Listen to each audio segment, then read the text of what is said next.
Thank you for participating in today's event, the Ohio Academy of Family Physicians Benefit of Risk Assessments and Referrals.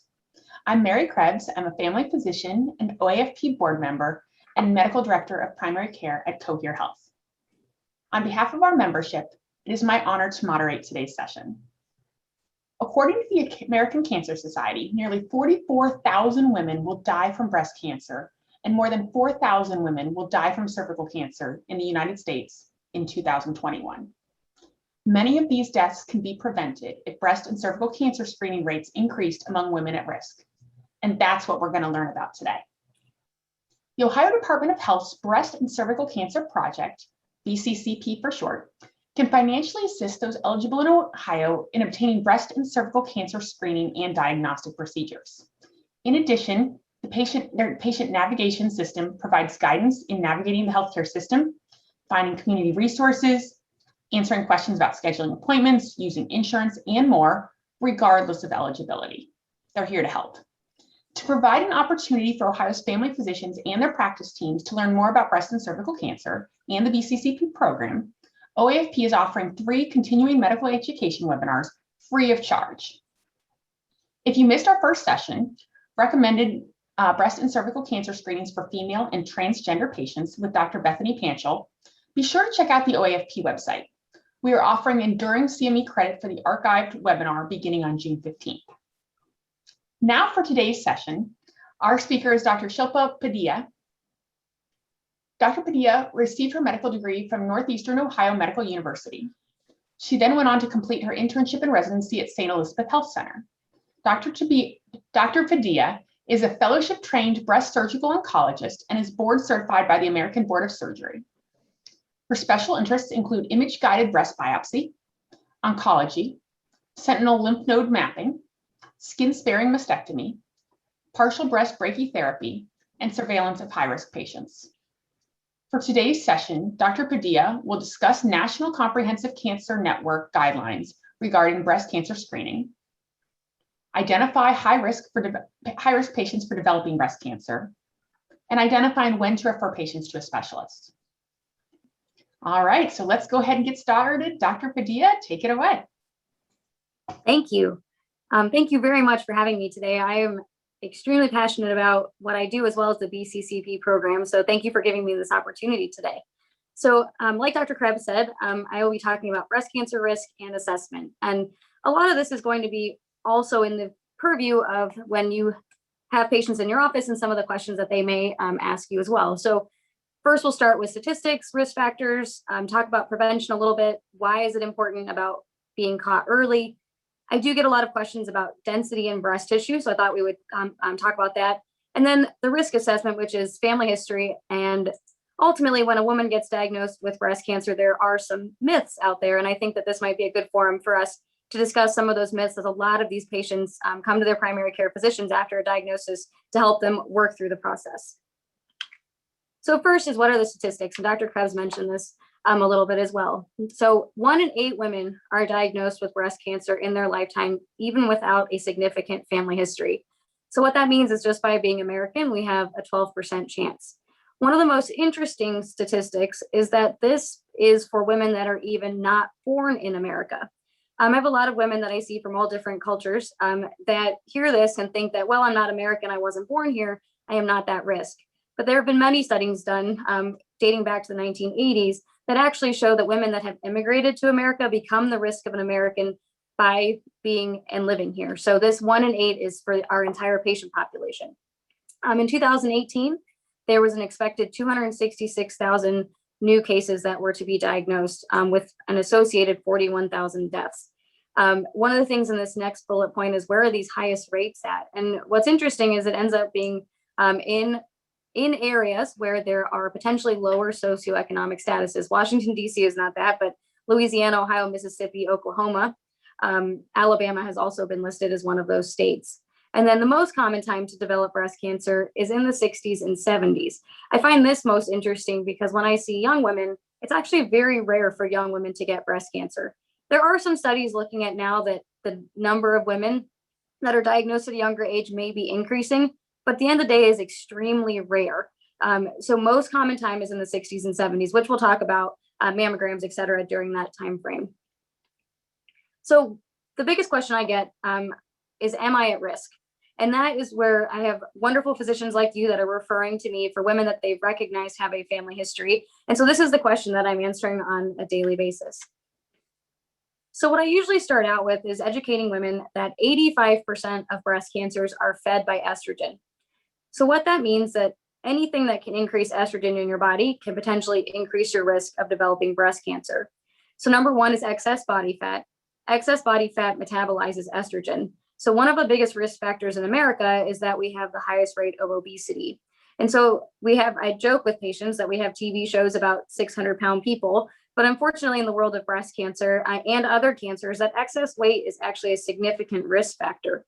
Number two is alcohol use. It used to not be alcohol itself, but the effect it has on your liver. Once your liver gets damaged, or any patient's liver gets damaged, it increases estrogen in the body. So anything that can damage the liver can increase the risk of breast cancer. In about 2014 to 2016, the New England Journal of Medicine published that if you drink approximately 2 to 3 drinks a week, whether that be beer, wine, or whiskey, that can potentially also increase your risk of getting breast cancer. So I educate women, A, on their drinking habits, and then B, how often they are drinking. Because any, again, damage on the liver, whether it be from alcohol or anything else, can increase your risk. One risk factor that I found probably the most interesting is that red meat is directly related to breast cancer risk. There's a lot of individuals that eat processed red meats and red meat. So I usually educate women that if they are going to, or men, if they're going to eat red meat, to eat it only once a week, nothing more than that, and try to stay away from the processed red meats, as those are the worst for us.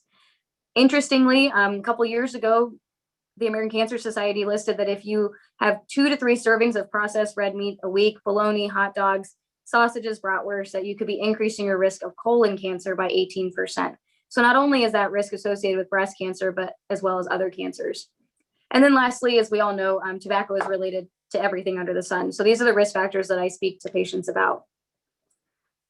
One interesting thing that I think I truly learned in fellowship that I was not aware of is what the impact of vitamin D has on breast cancer risk.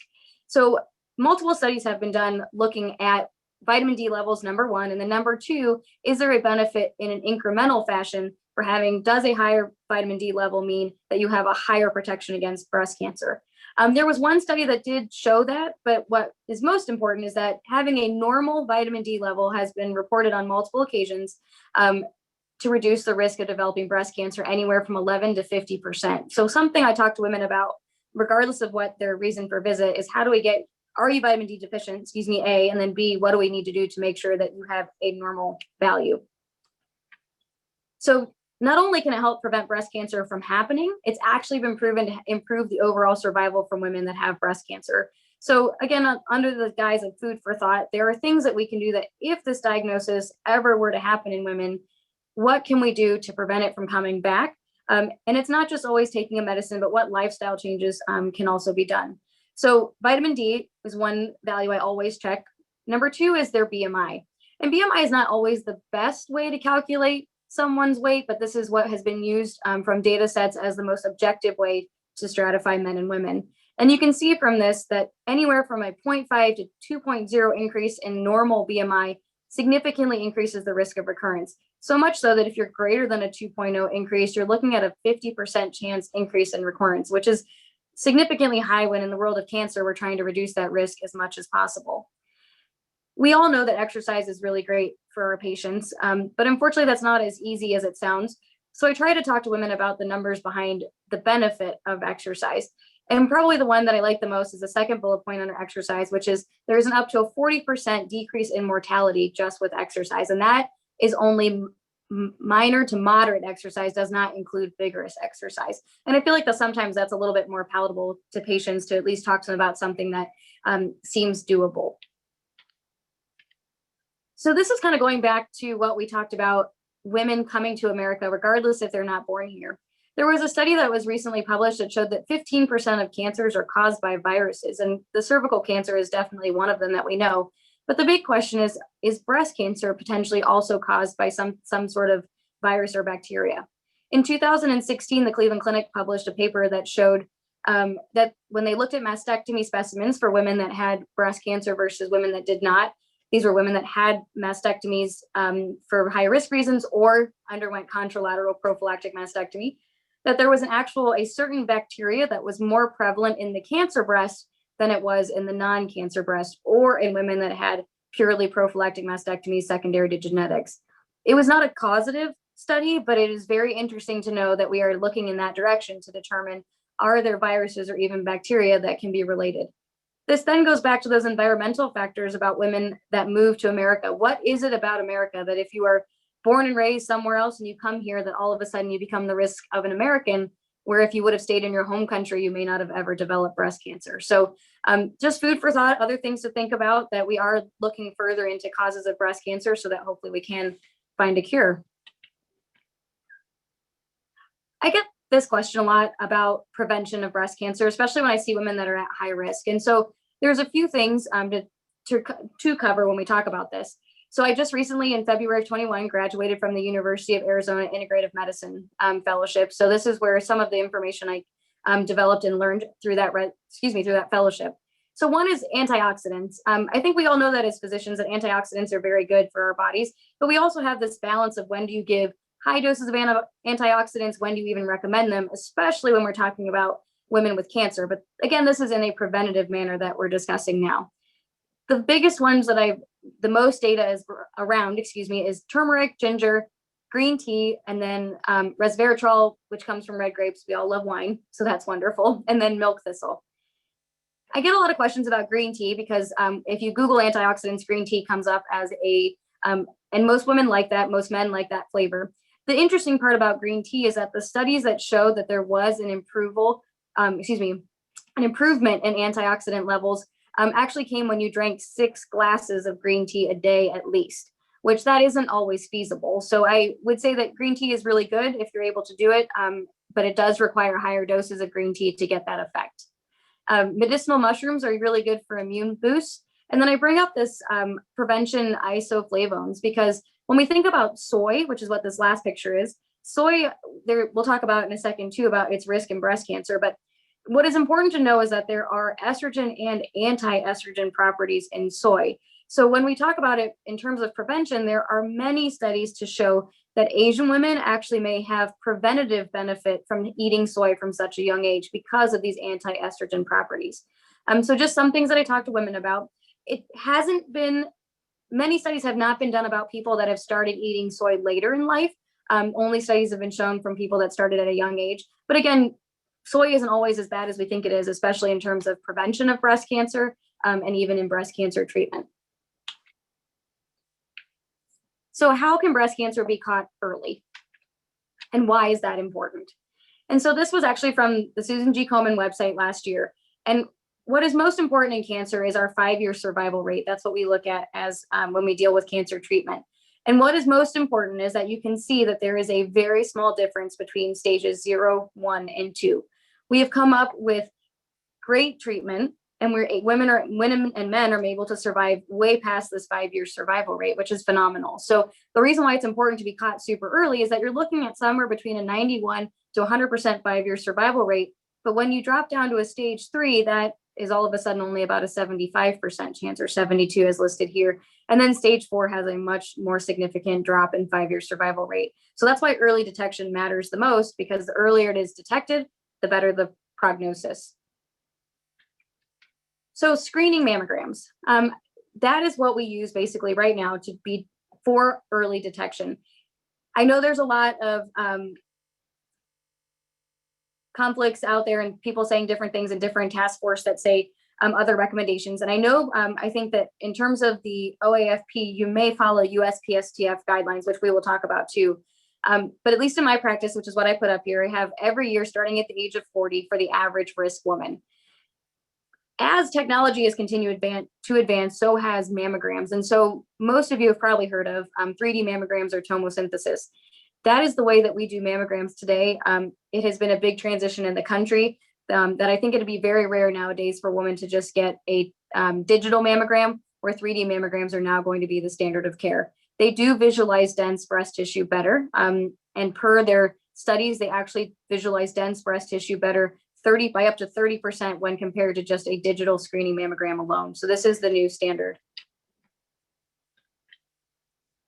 So again, along with the update in the way technology is done, so we know that the sensitivity of screening mammograms is about 75%. It's not perfect, but it's high. Has a low specificity, right? But a high sensitivity, which is what you want when you have a screening tool. What's interesting though is that sensitivity reduces to about 50% if you add density, which then makes it maybe not the best type of screening imaging. So with the advent of tomosynthesis having its own benefit of visualization, that's why we have decided to transition to 3D mammograms versus digital. But before 3D mammograms were available, there was a tool called automated breast ultrasound. And so what this was looking at was studies that were done that looked at addition of automated breast ultrasound with digital mammograms, not 3D, but with digital mammograms. And that showed that there was an improvement by up to 30% in visualization of dense breast tissue. So this was something that then became, if available in your area, to use to look at women that had dense breast tissue because it had a better visualization. More recent studies have shown that actually in benefit with tomosynthesis that there is again still this benefit of up to 30%.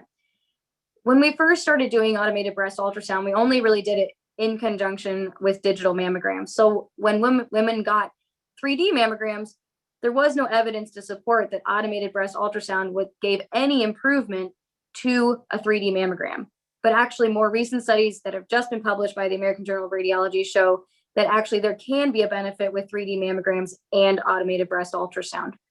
Radiologists do put this in their report. So if you notice when you get a screening mammogram report and it says that this patient may benefit from automated breast ultrasound or even high-risk screening MRI, that is definitely a reason to refer because ultimately, if they need an MRI, it's easier for us to order it as specialists, but ultimately the automated breast ultrasound can absolutely be ordered in conjunction and again helps visualize your patient's breast tissue much better, increasing that sensitivity rate and then leading to early detection. One of my most favorite things to talk about is self-breast exams. And I make the joke to patients when I see them that I examine breasts all day, but yet it's very hard to do it on yourself. And so women get very stressed out when they hear that they have to do a self-breast exam because I think the word exam just gives people anxiety. So we've actually, in the world of breast, transitioned to call it self-breast awareness. We don't call it self-breast exams anymore. The way that I describe this to women is that when you're in the shower and when we wash ourselves, we usually wash yourself the same way. You'll notice something that feels different as long as you're doing something routinely. And then the other thing I tell women is to look in the mirror once a month and make sure that their right breast looks like the right and make sure their left looks like the left. They should never look the same. Breasts are truly two different organs. They are not related. We just happen to have two of them. And so it is not uncommon for the right to not look like the left. So that should not be a point of concern. But what should be, we should notice is, does the right look like the right? Does the left look like the left? If they would like to do an exam, they absolutely can. And I always tell them I'm available if they think they found something, because they're obviously a part of this treatment plan. But ultimately, we've gotten away from having women do that as much because it can be more anxiety provoking than not. So what is the concern about dense breast tissue? So the American College of Obstetrics and Gynecology published a paper in 2015 that showed that having dense breast tissue can increase your risk of breast cancer by up to 2 times. Well, 50% of women in this country have dense breast tissue. So are we really increasing women's breast cancer risk by 2 times? And this is basically just images that show what breast density looks like on a mammogram, from the fattiest, which is on the left side, to all the way to extremely dense, which is on the right. And as you can see, density shows up white. Well, in mammograms, cancers show up white, and that's what makes the sensitivity so much less. An important point to bring up when talking about dense breast tissue is that it is normal for young women to have dense breast tissue.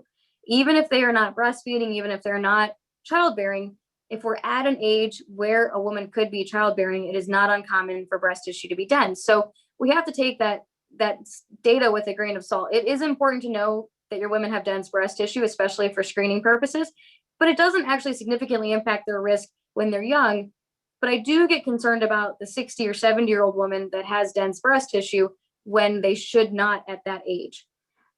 The way I usually discuss with patients about breast tissue is it's like a muscle, right? So when you work out the muscle constantly, the muscle is strong.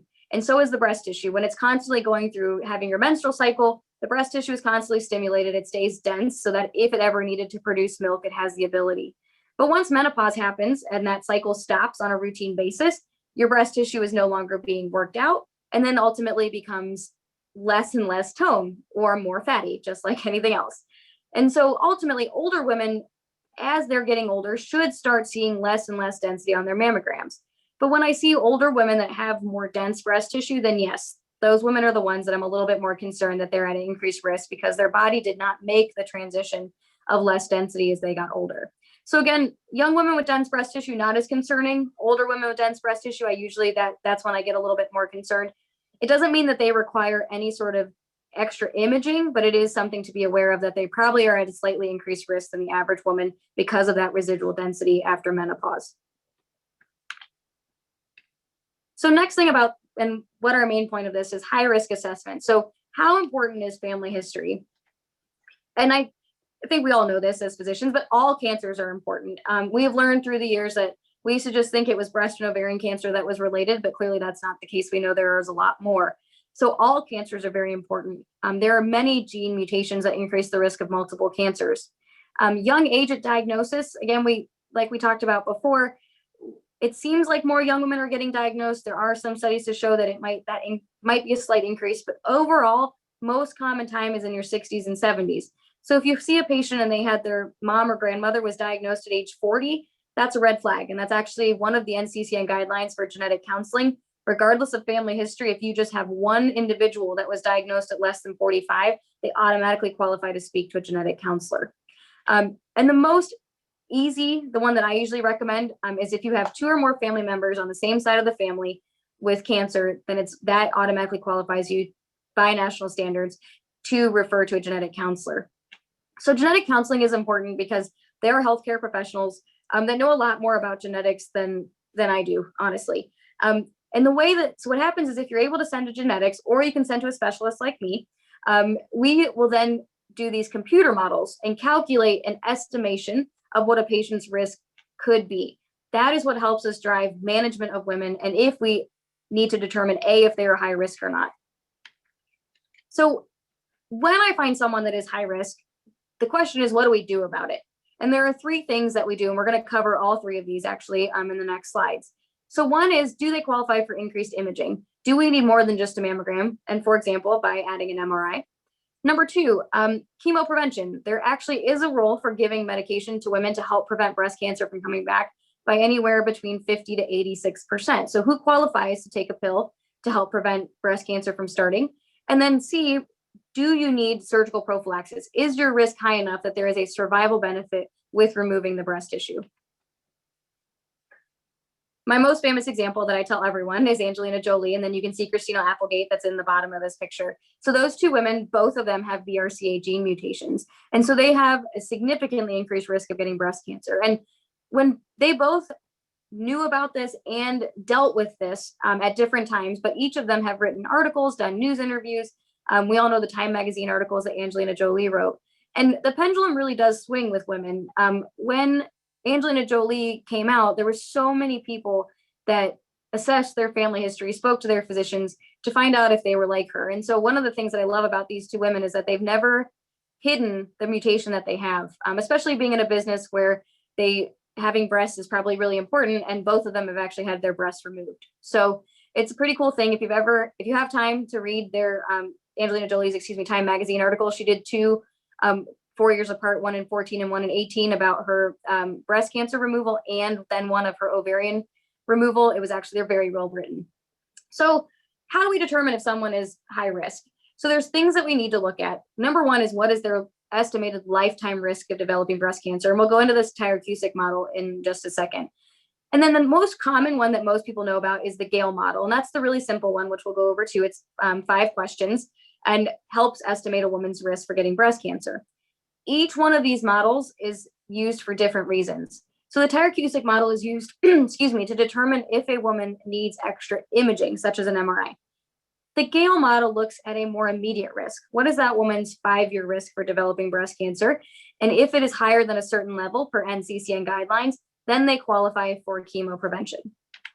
So this is an example of a Tyrer-Cuzick model. As you can see, it has a lot of boxes, which means it's actually pretty comprehensive. And the start of it, if you look at the top, age, menarche, height, and weight. Again, excess body fat can increase the risk of breast cancer. If they're parous or not, if so, at what age, that's very important. And then where's their menopausal status? The most recent update to this, which if you can see my cursor, is at this breast density right here. So this was added a few years ago because we again learned that breast density can increase your risk of breast cancer. So on the mammogram report, the radiologist has been reporting density since the dawn of time, and now we're able to actually input that into our system. And then the bottom of it basically is all of the relatives. Important that they do male relatives, and also if anybody has had genetic testing. And so this was just an example of a patient I saw. She is 40 years old. She has 2 sisters.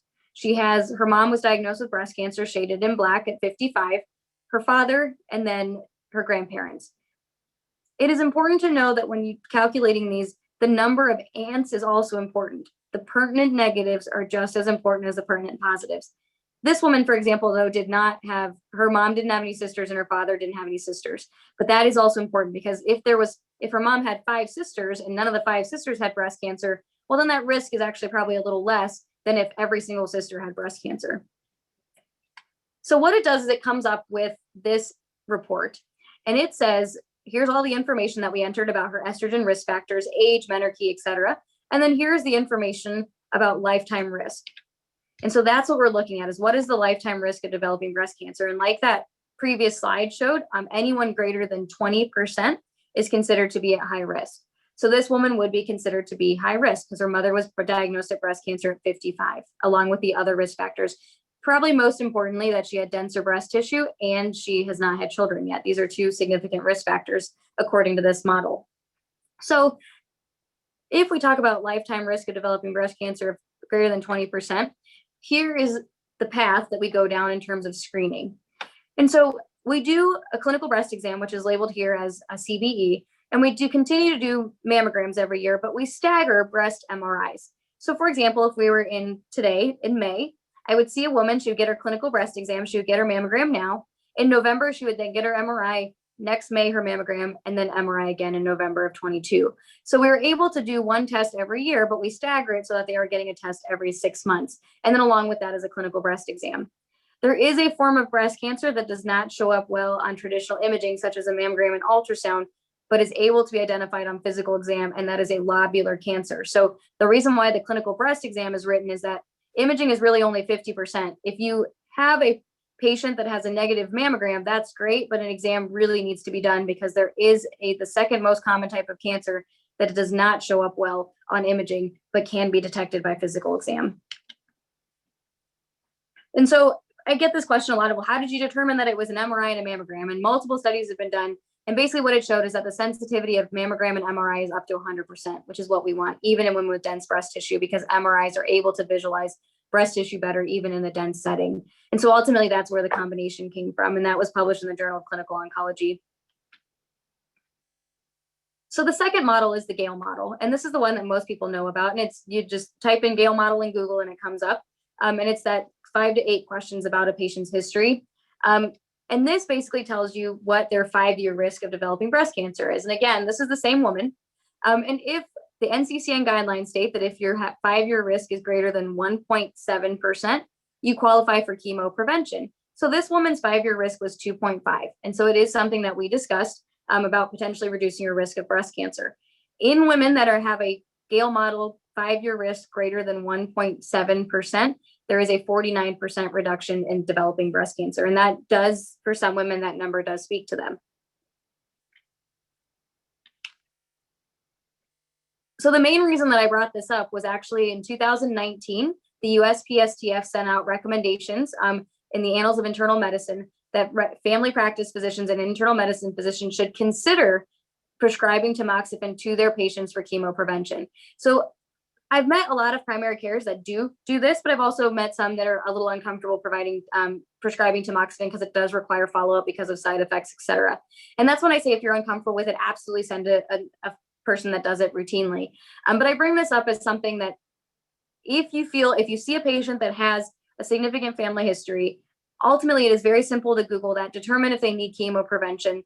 I can always help determine, or a specialist can help determine if they need extra imaging. But it was a clinical guideline that was published to say that primary care physicians should think about the patients their family history, their risk of breast cancer, and then do they qualify for chemo prevention?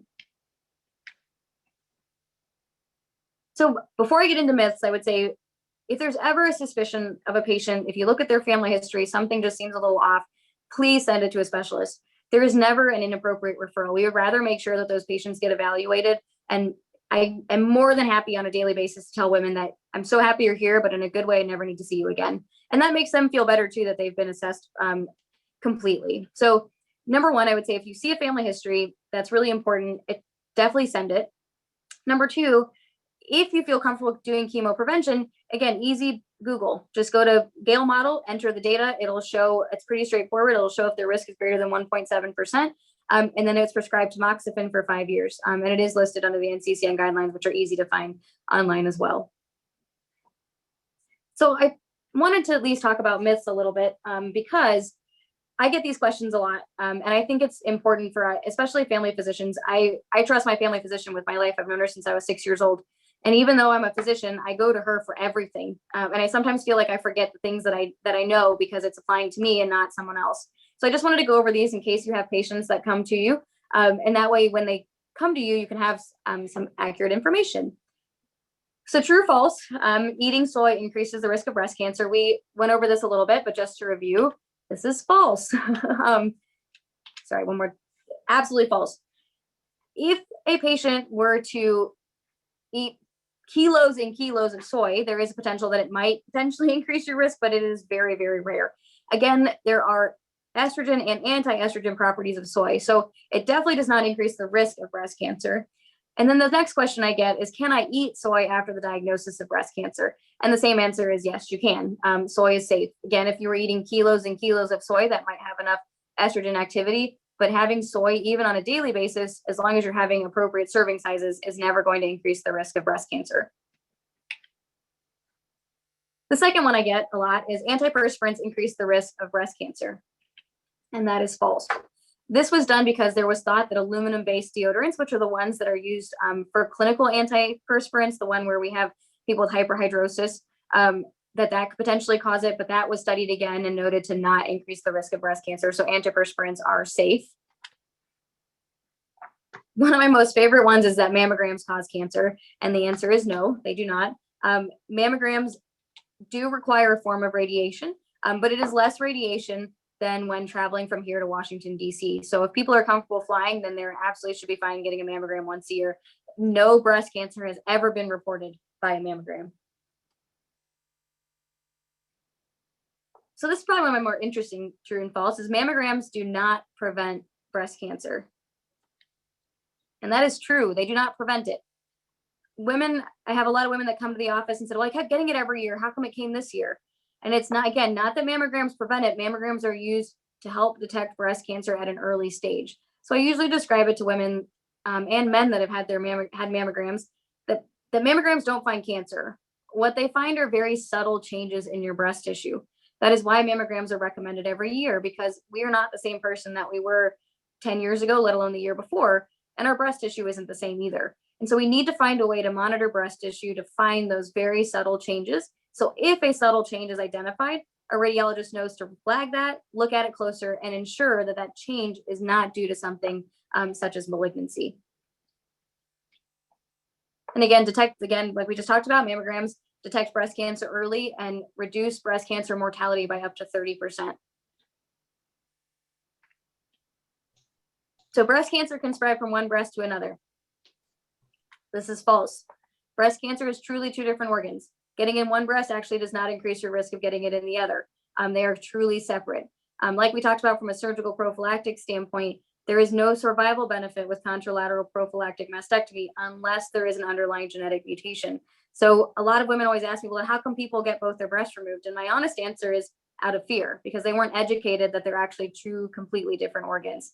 So just because they have breast cancer in one breast does not mean they're actually going to get breast cancer in the other.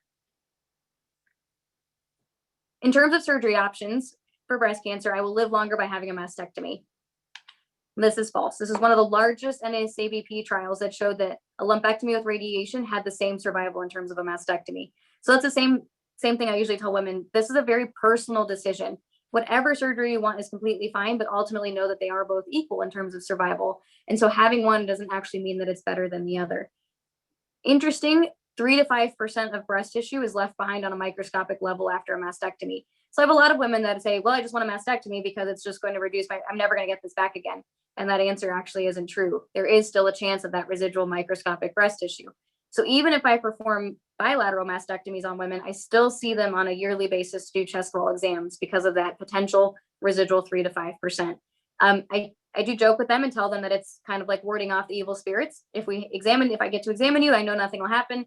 But if I don't do it, then I always get worried that something will come up. So even if your patients have had mastectomies, they may not need imaging, but they certainly still need exams because of that residual breast tissue left behind. And then this goes back to what we just talked about. I will live longer by having both my breasts removed. That is false, only if you have an underlying genetic mutation.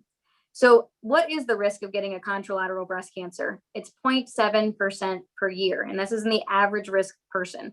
So that's 21% at 30 years. So most women, when you're diagnosed in your 60s and 70s, probably aren't going to make it till they're in the hundreds or even their late 90s. And the most important part is no survival benefit. Like Angelina Jolie, however, she did not have breast cancer, but she had the BRCA mutation. There is a survival benefit with contralateral prophylactic mastectomy because BRCA does not increase your risk of one breast cancer. It actually increases your risk of two. So the women have up to an 87% chance of developing breast cancer in one breast. And then after that diagnosis, have up to a 64% chance of developing a contralateral cancer. So because of that, there is a survival benefit in those women. Another one that I love is thermograms are more sensitive than mammograms. So the basis of thermograms is, as it sounds, based on heat. And so has a very good concept behind it, that if tumors have angiogenesis, clearly have higher rates of blood flow, or going to be more hot compared to the remaining breast tissue, should be able to be detected earlier, but that actually isn't true. And at least for mammograms, and the reason why, or thermograms, excuse me, in the breast tissue. The reason why is that breast tissue is a lot of vascularity to begin with, and it is very sensitive when we're on our period, when you have menstrual cycles, even emotions. And so there's a lot of things that can show that there's increased vascularity in a breast, but it may not actually be cancer. Probably the most important part of this are thermograms, when they were studied, were only studied in conjunction with a mammogram, and they were read by the same radiologist. So they weren't actually proven to be useful, but they were proven to be maybe helpful, did not increase information for patients, but could be get done if you want to. But the combination of thermogram, mammogram was not better than mammogram alone. So just FYI that thermograms are out there. The technology is advancing. So I'm not saying they're going to be kind of obsolete forever. There's a lot of information, a lot of new data coming out, a lot of good technology, but just know right now, thermograms are recommended in conjunction with a mammogram, ideally read by the same radiologist. And that's just what we talked about. I'm almost done, I promise. The majority of breast cancers are treated the same. False. Breast cancer is very dependent on the type that you have. It used to be we threw the kitchen sink at women. We do not throw the kitchen sink at women anymore. It is very, very dependent. So, if Aunt Sally had this done, that might not actually be the right treatment for you because Aunt Sally had a much different cancer than what you have. And then only my female family members are important when discussing my risk for cancer. I hear this a lot. It's very, very not true. And I know we know this as physicians, but we get half of our DNA from our father, half of our DNA from our mother. So it's very important to know if there are any male relatives, as well as if they're on your father's side. I had a woman that got diagnosed with breast cancer, and she had no breast cancer in her family, just prostate cancer. And so ultimately we were like, she was like, it can't be. I've only had, my dad and his uncle, my brother or his brother, and then my brother has prostate cancer. We can't have the BRCA mutation, and they were BRCA1 positive. And so again, just to go back to, there's a lot of cancers that are related to breast cancer, and all of them are important when assessing any individual that you see. Thank you. I know I talk fast, so I apologize. If you have any questions, please put them in the chat. I'm happy to clarify anything. And thank you very much for giving me this opportunity to speak with all of you.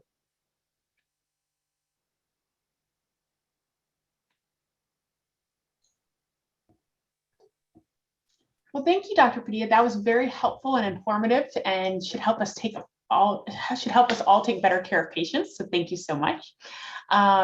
So I'm going to remind everybody, please put questions in the Q&A So any questions you've got on screening for breast cancer treatment, for particularly as it relates to family medicine, anything, because this is a chance to get somebody who's an expert in this who can answer our questions. So please don't hesitate.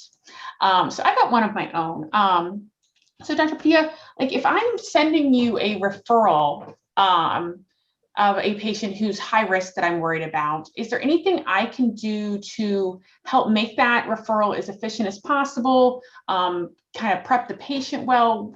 Any suggestions you have to make all that work better? Yeah, so anytime you would refer, as you always do, write in the comments for what the purpose is for. I get a lot of questions do they need imaging ahead of time? And the answer is no. I think that especially if you're looking for high risk assessment, really, I don't need it. None of us need any sort of prep. It would be if you are concerned, referral for high risk, we will take care of determining if they need any extra imaging. So I would say I hope that it's not complicated to refer to us.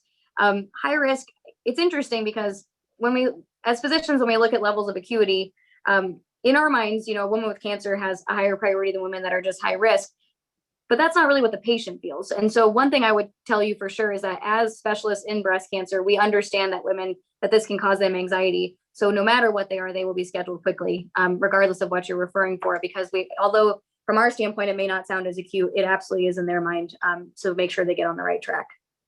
And along those lines, if I send my patient to, an oncologist, cancer doctor, that alone is going to provoke some anxiety. Yes. Is there any suggestions what we can do to, obviously I don't want to promise my patient that they're fine and they don't have anything and they don't really need to go see you, but I also don't want them to think, oh my gosh, she's referring me, that means I must have cancer, Right. Let's update my will. So how do you walk that? What do you encourage us to do to walk that line? So I tell women that's to talk them off a ledge, because most people get really anxious. And if they ever have a concern about it, then I said, that's why you need to see me, is because I can talk you off a ledge and put you in the right state of mind. And like I said, when I was giving my presentation, I'm more than happy to tell women I never need to see them again. So I would tell them that, yes, it's kind of scary to hear that they're going to see an oncologist, but know that training in a breast specialty is not just about cancer. It's about how do you prevent cancer from happening. So I think I would say try to focus on the prevention of cancer. Even though it's in my title as a breast surgical oncologist, but yes, I did learn how to treat cancer, but I also learned how to prevent it. And so that's where I would say you're on a different spectrum of the needs from a specialist like me. Thank you. Got some other questions. Do most insurances cover 3D mammograms? Is documentation of dense breast on exam needed to support a 3D mammogram? Great question. So you're right. I would say probably about 2 years ago, tomosynthesis or 3D mammograms was not, but I don't know an insurance company today that does not approve 3D mammograms, only because I don't know that 3D mammograms, I don't know that digital mammograms are being performed at many places now, because most have been upgraded to the technology. So I would say, number one, to answer your first question, is covered by insurance, should not have a problem. And then number two, you do not need to document it because it's already documented on the mammogram report by the radiologist from the year before, et cetera. What you do need, however, is if you order an automated breast ultrasound in order to use that in conjunction for women with dense breast tissue, that has to be ordered under dense breast tissue as the ICD-10 code. It can be any density, it doesn't matter what density it is. And it usually comes up as inconclusive mammogram. That's the ICD-10 code that goes with dense breast tissue. It's R92.8, I believe. But that is the one that you need to put for that. Screening mammograms for tomo don't need any separate order. But ultimately, if you want an automated breast ultrasound, that does need to be put under a breast density code. All right, thank you. Next question is, do you have any tips on reassuring patients who have mastalgia, who have had an age-appropriate negative workup? So I usually this is a great question. We got a smart audience. Yeah, no, it's good. Mastalgia is actually healthy breast tissue. I think most women really think, like when I tell women they have breast pain, that this is a good sign. And they look at me and I'm like, no, it's good. It means you have healthy breast tissue. Your breast tissue is supposed to be sensitive. It isn't just this inanimate object that's there. And, there's three most common causes for breast pain. One is caffeine use, which in today's day and age is almost difficult to get rid of. So I don't usually tell women to do that much because it's hard. Number two is low vitamin D levels. But the most common reason that is the hardest one to take care of is stress. Our breast tissue is immediately our breast tissue knows how we feel internally. So I usually joke with women, but I tell them, if you if you win the lottery tomorrow, I can guarantee your breasts are going to hurt. That isn't a bad thing. It's any fluctuation in emotion or stress will cause your breast tissue to become more sensitive. The denser your breast tissue is, yes, the more sensitive it is, and then having more fatty tissue. But having breast pain that follows you either your menstrual cycle or through caffeine or through these up and down fluctuations mean that you have healthy breast tissue. So I try to flip the conversation to say, although it's annoying and it hurts, the sign of pain is actually not a sign of a bad thing. It's actually a sign of health. Thank you. That's very helpful. Another question, this is more probably in the treatment, but when you've got a patient who has breast cancer and you're treating them, we as the family physicians have that long-term relationship with the patient. And yes, how do you see, do you have any suggestions on how we can partner with you to best support that patient? I love that question. Most of my patients, and I would say most specialists or anybody that deals with cancer, we get attached to our patients probably more so than we should. And it's the same with my family physician. Like I told you, I've known her since I was 6 years old. She's how I even got into medicine. I followed her, and she's a family practice doctor here in Upper Arlington, and I love her to death. But the biggest thing I would say is never be afraid to call us. This is going to sound crazy, and I know this is being recorded, but not all surgeons are jerks, right? So like, it's okay. And I would say, especially if we're, at the end of the day, even if it's difficult to talk to somebody, you have the patient at your number one priority, and any person is going to respect that. So, I never, ever, ever want someone to feel like they can't talk to me about it. Anybody that treats patients with cancer is more than happy and open to speak with you. Usually what I do for my family physicians is that I always send notes, and then most of those notes have my phone number on them. I know most that do refer to me. I never want you to hesitate to call, and please never be afraid, no matter how much of a jerk we may come across as. Thank you. That's very helpful. Because one of the things I sometimes struggle with is, I've known this patient for years, and let's say you've met them, once, and as much as I hate, and I do mean hate, giving people bad news, I also think for the patient, often it's better to come from me, the person who has a relationship, even if I might not be able to answer as many of their questions. But on the other hand, at that point, there's just so much processing that they don't even know what questions to ask. So true. I think partnering, I think one thing that would be wonderful is if somehow we could figure out some way to figure out how to make that less traumatic for the patient. I mean, it's going to be traumatic no matter what, but I don't know if you have any thoughts on that.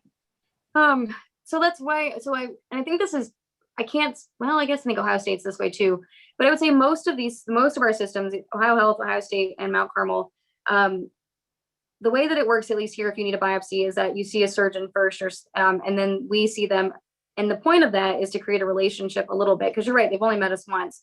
But the idea is that, and that's where I say, I usually talk women off a ledge, because women that come to my office, they hear they need a biopsy.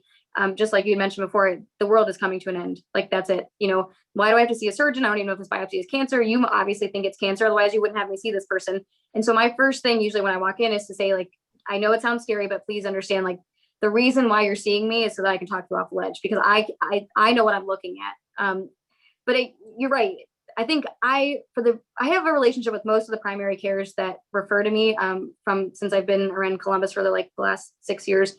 But ultimately, creating that relationship is very important. And I love doctors like you that want to be the person to give that information, because you do know them best. Even me, you're right, meeting them once is not it. I try my best to create a good relationship with them on that first visit, so that they trust me, but I totally get it that it's not easy. And I think each of our systems also want to make sure, again, no physician wants, with patient being the center of care, we want to make sure that they're taken care of the best. So if there's ways, if you have certain people that you refer all your patients to in terms of breast cancer and diagnosis, or even any sort of cancer, that's probably a good conversation to have with them too, to say, I would like to be the one to deliver this news to the patient. How does that make you feel? Because I think all physicians are a little different. I don't mind that, but I know that there's a lot of surgeons that probably want to be the one, because they can answer those questions going forward. But that's also why I put those myths at the end, because those are a lot of the common questions that I get and especially when primary care physicians ask me that they are making that phone call, and they may not know all the details of it, but they can at least answer, like, no, you probably don't need your breast removed, because that's the first question I usually get. Well, does that mean I have to have my breast removed? No, that doesn't mean that. What about the other breast? Am I going to get breast cancer in the other breast? No, that's not how that works either, in a good way. So I think that knowing some of these myths also can help that conversation, so that you can give more educated information, not feel like you don't know, to actually help the patient in that sense. Thank you. That's very helpful. We've got another challenge, I think, in family medicine is getting patients to do their mammogram, which was hard even pre-COVID, but there's a number of things that we often hear, and I'd love to hear a few of your opinions. Like, for instance, we get a lot of the, I'm not going to do it. Breast cancer, I'd rather not know. We get the, well, if I have it, I'm going to die anyway, so why bother? Oh, it's so traumatic and I might have to go for a biopsy and then it's negative and it's fine. Any suggestions that you have that are helpful in helping our patients get that first step? I usually tell women, so I always try to flip it in the sense of less is more, I guess. And I know biopsy sounds like it's invasive, but it's actually probably the least complicated version. So if you find anything in breast, regardless, let's say that, I'm going to start with, I know you asked about mammograms, so I'll get to that in a second, even the initial, but let's say it shows something. You're right. I get this question a lot. Well, do I even need the biopsy? Because what if it's negative? And then it's nothing. And so I went through all this process, all this pain, all this, et cetera. But the way you follow something on a mammogram, if you don't biopsy it, is a mammogram every 6 months for 2 years. So I usually tell women, if we biopsy it now, it's nothing, then I never need to see you again. And you can just go back to your regular mammograms. If we don't biopsy it, then I have to see you every 6 months for the next 2 years with a diagnostic mammogram, which also gets charged by your insurance company. And so ultimately people are able to say, okay, you're right. Like, this is actually, I don't want to be here. I don't want to have to keep following with you. My easiest way to do that is to just get it done. Does that make sense? So that's usually the way that I usually word it that way. I'm like, I know the biopsy sounds crazy, but it's actually the easiest and fastest way through the process because I never want to see you again. And I know you don't want to see me. So, and then to get them to do mammograms, I have a lot of referrals to help to kind of just say, and I appreciate the women that do come, because when they don't want their mammogram, they at least recognize that someone they trust, like you, wants them to see me to talk about what is the role of a mammogram. And so that's when I go through that mammograms don't cause cancer, et cetera. But the biggest thing that I tell women, the earlier that is caught, in all honesty, the less treatment that they need. So if there's someone that's worried about treatment, then you absolutely need to be getting your mammogram, because if it ever were to happen to you, we can do things. Some women just need surgery and that's it. They don't require a pill. They don't require radiation. They don't require chemo. But the earlier that it is caught, the less likely they need all that stuff. And so my recommendation for women getting their mammogram every year is please get it, because if you ever were to get cancer, I know I can treat you with a lot less, and you'll go through swimmingly and you'll be just fine. But if it gets caught later, like if you feel it, that's when it's much later, then you are going to require chemo and radiation. And that usually gets people to be like, oh, okay, I don't want to require those things. So, okay, maybe I'll get my mammogram. Sounds great. Thank you, Dr. Padia. Those are all very helpful. And I think this information will really make it a lot smoother to take care of our patients. And it's great. Thank you for all that you're doing for our patients. Well, thank you for all you do. Thank you. Again, thank you for joining us today. On behalf of the Academy's leadership and staff, we hope that we have provided valuable education.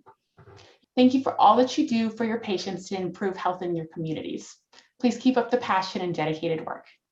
Thank you.